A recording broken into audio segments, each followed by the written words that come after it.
Hey guys, so quick story time. Back when I was in middle school, still into reading and all that, I fell in love with this series, starting with a book called Hatchet by Garrett Paulson, where it sparked my interest in the whole idea of survival in the wilderness and fending for yourself. The idea being that the main character is on a plane ride and his plane crashes into a lake in the wilderness, and he's forced to survive using a hatchet that was just recently gifted to him. So at night, these geniuses decide, hey, let's make a game of that, but better, enter the forest. Now, I can't really say that I love this game. I really, really enjoy it, but there's a lot of stuff to nitpick at here. But for now, you don't want to hear any of that. Let's just get right into it with this little opening cinematic. Now, as you can see, you're on a plane and you can look around. It's pretty well designed. I love the graphics. They're fairly realistic. And you got your son right here. He's just pretty cool. And you got your little book there. That's your survival journal. You'll find out later in the game. And of course, plane crashes. Got no idea what's going on. But then you notice that no, you're wherever you crash, you're not alone. There's people here. And so this guy, of course, takes your son. So you gotta go and find him. Now the starting area, as you can see, is pretty basic. Just a little help here to get you on your feet. You break open some suitcases, you get your starting weapon, the plane axe as many people call it, and then what you do next is completely up to you. Now, one way the forest just launches past many other survival games I've played is your inventory management. One, this little gearbox that you hover over after you put something into your crafting center, you can see what you can craft with this one item, and that's fantastic. I just love that. Oh, this is what I need to craft this item. As you also saw, that there's also a finite amount of stuff that you can carry in your inventory, so there's no leveling, there's no grinding for 20 hours. No, this is how much you can carry. But if you're smart enough, you can actually find other ways to carry stuff rather than just in your backpack. And just looking at this, just wow, like just wow, it's amazing. But the thing I love is that it's not so much beautiful, it's really, really eerie.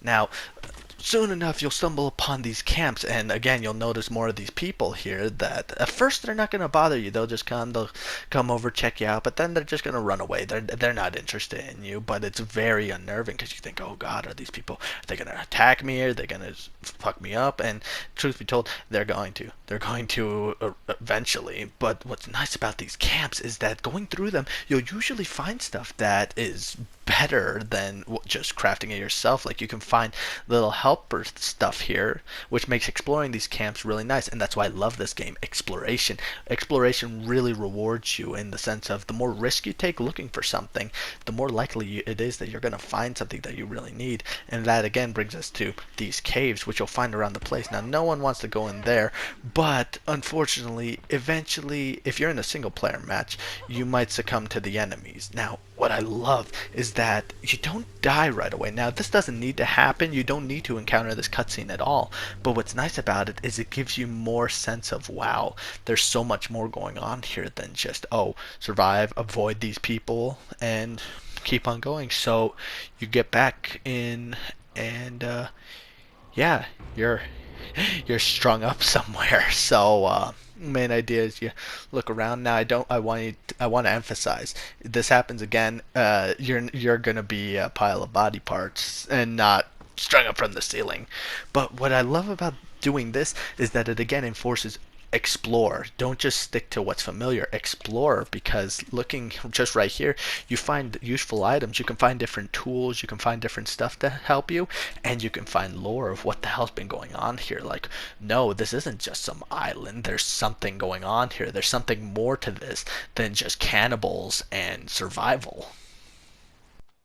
Now, remember about 1 minute ago when I was explaining how you can find ways of carrying more and doing more? That's one thing that I don't like about this game, is that it gets kind of annoying when you're trying to do specific stuff, because it gets to a point where it's like, oh cool, I have the make this cool wall, but I need, for example here, rocks. You need rocks for this. You can only carry 5 rocks in your inventory, so building an entire wall with this stuff, it gets really annoying. And it's a very similar thing with logs. With logs, you can only carry 2 at a time, so building a house that requires 81 logs is kind of annoying. It's really, really annoying. But what I also love about this game is it also lets you like experiment. Like there's more ways to doing this than just a straightforward way. There's easier ways, and it again rewards the player of going around and being like, oh, okay, there's this way. I can do this instead of this other way that I thought was just the only way, which is nice. I love games that provide multiple ways of doing stuff.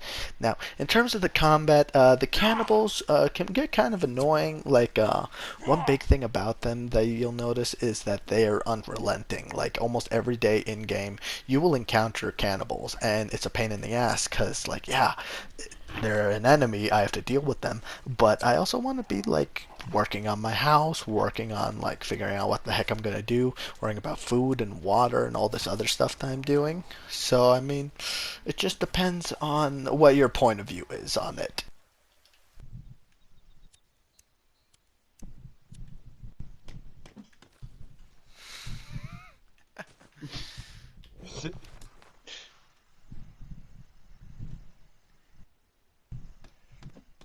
Now, next thing I want to touch base on is these guys, the mutants in the game. Now, I'm not going to spend too much time on them other than once you've gotten a stronger foothold and you've been managing the cannibals better, these guys will start spawning in. But again, I'm not going to touch too much on them just because there's so much more to learn about them and your own way of doing stuff and dealing with them.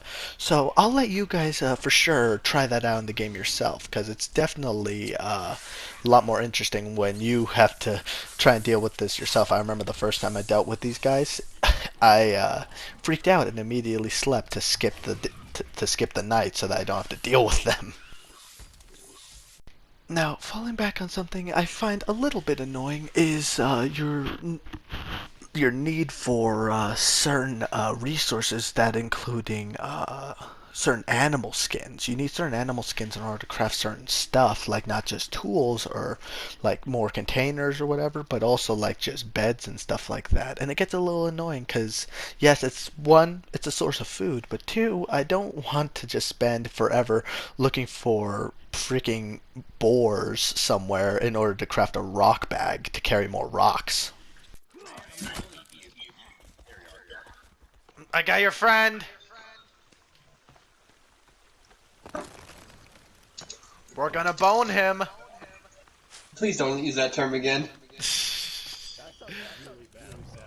We're we're gonna bone him.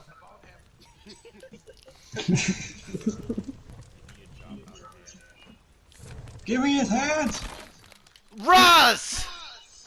Oh. And he's been boned.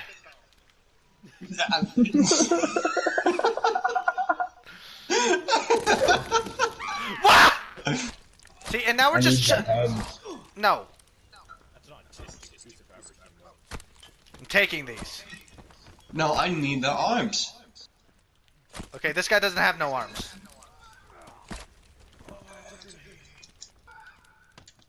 Now, real quick, guys, I wanted to touch base a little bit on the story, and because one thing I love about certain games, like I said, is an end goal, like something to work towards, and this game does have something, but of course there are spoilers ahead, so if you don't want to hear any spoilers, just know that I chalked this game up to be fantastic. Of course, it has its little hiccups with certain little, like, foraging for stuff and like not knowing outright what to do, but the fact of exploration yields more and just how much they bring to the table in this game, I can safely recommend this game for you and your friends. But that's the thing, the only little thing that I have the biggest problem with.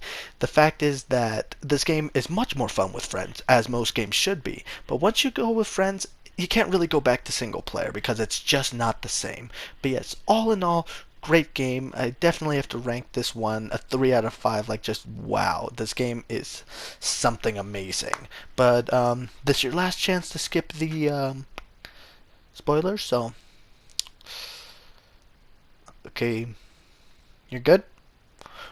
Alright, so basically you find Timmy, and the whole idea is that these group of people were working on using this ancient artifact to bring people back to life.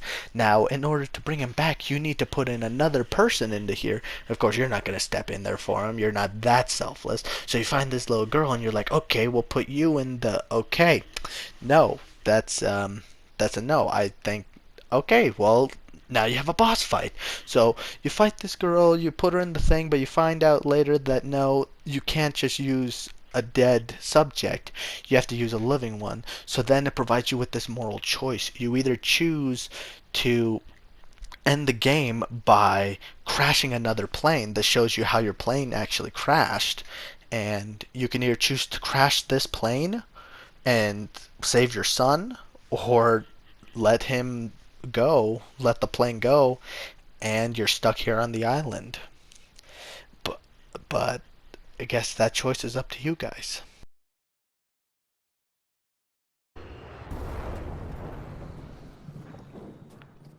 Lastly, what I failed to mention is if you do choose the ending where you finish the game and you escape the island, you come across a cutscene where you see that here Timmy has grown up, and after the island he's been dealing with his own issues after escaping, being resurrected and all that.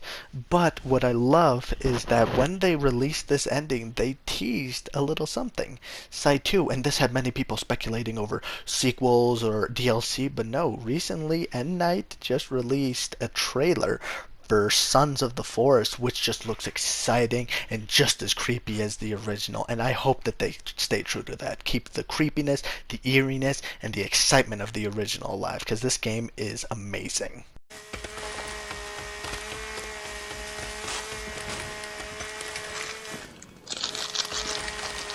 Keith? Yeah. I think we should take out all the... That tree just flew and took out the whole house. Come to the dark side.